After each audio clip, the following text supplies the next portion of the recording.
دنیا کے تمام ہی لٹریچرز میں ہمیں ایک ایسے سیلاب کا ذکر ملتا ہے جو گلوبل لیول پر آیا تھا اور اس نے پوری دنیا کو اپنی لپیٹ میں لے لیا تھا۔ مگر ان لٹریچرز میں ہمیں ایک ایسے شخص کا ذکر بھی ملتا ہے جس نے ایک کشتی بنائی اور کچھ انسانوں اور کچھ جانوروں کو اس پر سوار کر کے ان کی نسل کو بچا لیا۔ السلام علیکم دوستو، واچ اینڈ تھنک کے ویڈیوز میں خوش آمدید۔ دوستو، اس سیلاب کا ذکر قرآن پاک میں بھی موجود ہے، جس میں اللہ تعالیٰ نے ہمیں بتایا کہ یہ کشتی بنانے والے شخص کوئی اور نہیں بلکہ حضرت نوح علیہ السلام تھے۔ اور اسی طرح کی سٹوری بائبل میں بھی موجود ہے، جس کی وجہ سے نہ صرف مسلمان بلکہ کرسچنز بھی اس واقعے پر پورا یقین رکھتے ہیں۔ ٹیم میسوپٹومیا کی کھدائی کے دوران سومیرینز کے کچھ ایسے مٹی کے ٹیبلٹس ملے جس پر اسی طرح کے ایک فلڈ کا ذکر موجود تھا۔ یہ بیبلون میں موجود عرق کا علاقہ تھا جو حضرت ابراہیم علیہ السلام کی جائے پیدائش بھی ہے، جس کے بارے میں ہم پچھلی ویڈیو میں بھی بات کر چکے ہیں۔ ان مٹی کے ٹیبلٹس کے ملنے کے بعد کرسچنز نے کھدائی کو اور زیادہ تیز کر دیا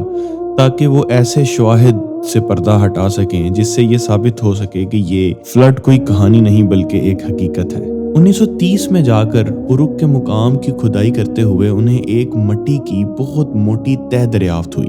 جس کے نیچے سے انہیں ایک قدیم شہر کے آثار ملے۔ اسی کے بعد ریسرچرز نے اندازہ لگایا کہ یہ کوئی بستی رہی ہوگی جو کہ اسی سیلاب کی زد میں آئی اور اتنی موٹی کیچڑ کی تہ اس پوری بستی کے اوپر جو ہے وہ جمی رہ گئی۔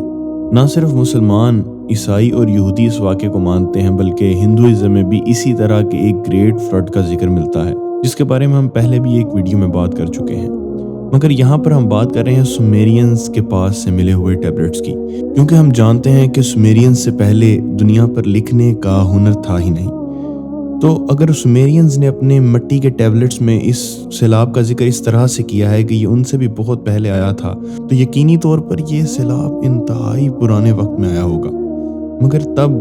جب کہ لکھنے کا ہنر موجود نہیں تھا تو باتیں سینہ بسینہ چلتی تھیں، جس کی وجہ سے باتوں میں بہت سے بگاڑ پیدا ہو جاتے تھے اور ان کا حلیہ ہی بگڑ جاتا تھا۔ انہی کہانیوں کے بگڑے ہوئے بہت سے ورژنز ہمیں سومیرینز کے پاس سے ملے، جن میں سے 2 ورژنز بہت مشہور ہیں، جس میں سے ایک اطراسس کی کہانی ہے اور دوسری گلگامش کی۔ سب سے پہلے ہم اطراسس کی کہانی کے بارے میں جانتے ہیں، جو کہ انسانوں کی تاریخ سے بھی پہلے شروع ہوتی ہے۔ اطراسس کی کہانی کے مطابق پہلے دنیا یعنی کہ پلانٹ ارتھ پر چھوٹے چھوٹے دیوی دیوتا رہا کرتے تھے،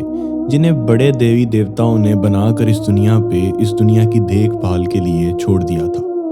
لیکن پھر اس کہانی کے مطابق یہ چھوٹے دیوی دیوتا بڑے دیوی دیوتاؤں سے تنگ آ گئے اور انہوں نے کام کرنے سے انکار کر دیا، بغاوت کر دی اور اپنے تمام کام کرنے والے آلات کو جلا دیا۔ اسی وجہ سے ان بڑے دیوی دیوتاؤں نے انسان کو اس دنیا پہ بھیجا اور اس وقت انسان امورٹل ہوا کرتے تھے، یعنی کہ انہیں موت نہیں آتی تھی۔ انسانوں کے نئے بچوں کا پیدا ہونا اور باقی انسانوں کو موت نہ آنا، اس کی وجہ سے انسانوں کی تعداد دنیا پر بہت زیادہ بڑھ گئی تھی۔ اس کہانی کے مطابق انسانوں کے بہت زیادہ بڑھنے کی وجہ سے بہت زیادہ شور پیدا ہوا، جس کی وجہ سے جو بڑے دیوتا تھے وہ تنگ آ گئے۔ اسی وجہ سے ایک دیوتا نے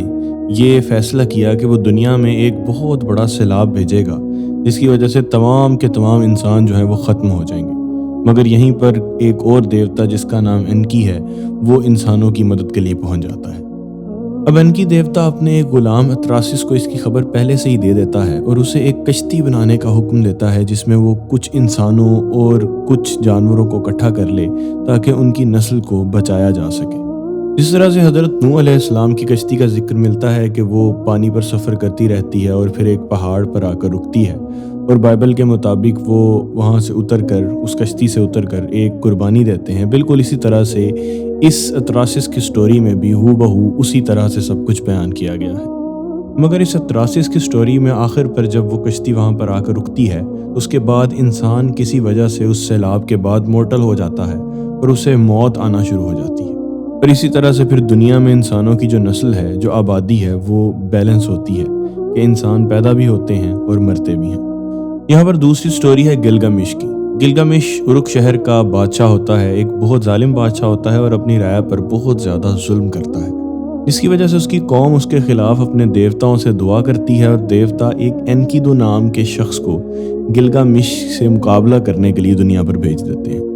اور مقابلے میں انکیدو گلگامش سے شکست کھا جاتا ہے، لیکن شکست کے باوجود گلگامش انکیدو کی جان بخش دیتا ہے، جس کی وجہ سے بعد میں ان دونوں میں گہری دوستی ہو جاتی ہے۔ پھر یہ دونوں بہت عرصہ اکٹھا رہنے کے بعد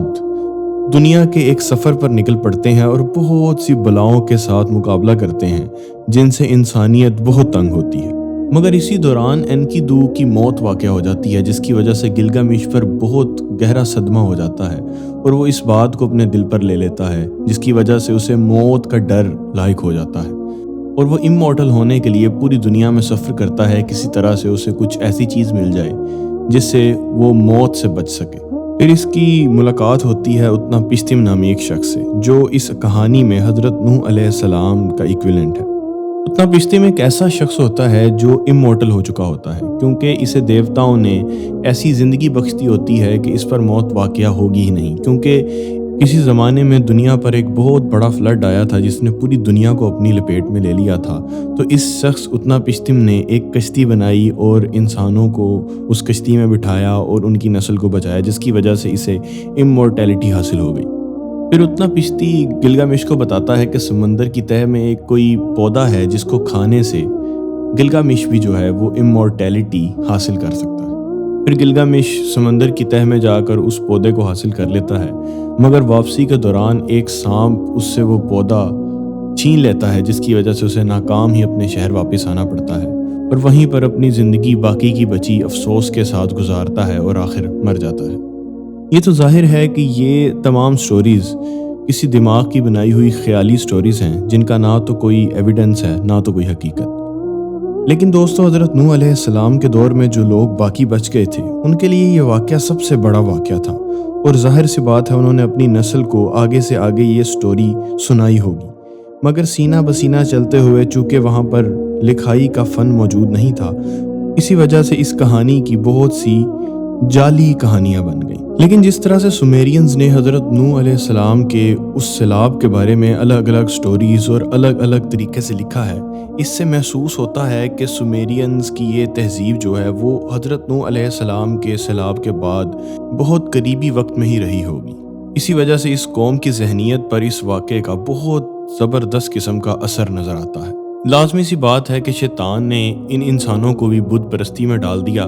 جس کی وجہ سے انہوں نے ایک خدا کے بعد بہت سے خدا بنا لیے اور اس طرح کی سچی کہانیوں کو جھوٹی کہانیوں میں اور بہت سے خداؤں کی طرف منسوب کر دیا۔ لیکن اطراسس کی سٹوری ہو یا گلگامش کی، یہاں پر امورٹیلٹی کی بات دونوں طرف ملتی ہے، جبکہ ہم جانتے ہیں کہ حضرت آدم علیہ السلام سے لے کر حضرت نوح تک انسانوں کی عمریں بہت لمبی ہوا کرتی تھیں، جیسا کہ حضرت نوح کے بارے میں بھی آتا ہے کہ ان کی عمر تقریباً 950 سال کے قریب تھی۔ اسی طرح سے بائبل میں بھی آتا ہے کہ فلڈ سے پہلے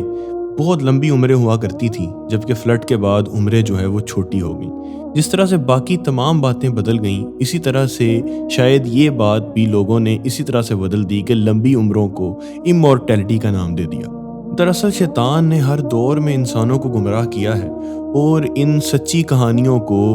اس نے اپنے حساب سے لوگوں کے ذہن میں بت پرستی کے ساتھ آمیزش کروا کر سامنے رکھ کر انہیں گمراہ کرنے کی کوشش کی ہے۔ مگر قرآن پاک نے ان تمام باتوں کا نہ صرف جواب دیا ہے بلکہ مومنوں کو یہ حکم دیا ہے اللہ تعالیٰ نے قرآن پاک میں کہ وہ قرآن پر غور کریں اور دنیا پر غور کریں تو حق ان پر واضح ہو جائے گا، اور جب حق ان پر واضح ہو جائے تو وہ پوری دنیا کو بتائیں کہ دراصل بات ہے کیا۔ عرب کے صحراؤں میں نبی کریم صلی اللہ علیہ وآلہ وسلم کے پاس قرآن پاک کو نازل کیا اور ان تمام باتوں کو وہاں پر اکٹھا کر دیا جو انسانیت کو بہت عرصہ کے بعد پتہ چل رہی ہیں، اور قرآن پاک ان تمام باتوں کی تصحیح کرنے والا ہے۔ اسی طرح کی مزید باتیں ہم نئی آنے والی ویڈیوز میں کریں گے۔ آپ کو ویڈیو کیسی لگی اور اس کے بارے میں آپ کا کیا خیال ہے، کمنٹ سیکشن میں ضرور بتائیے گا۔ ملتے ہیں واچ اینڈ تھنک کی نئی ویڈیو کے ساتھ، تب تک کے لیے اللہ حافظ و ناصر۔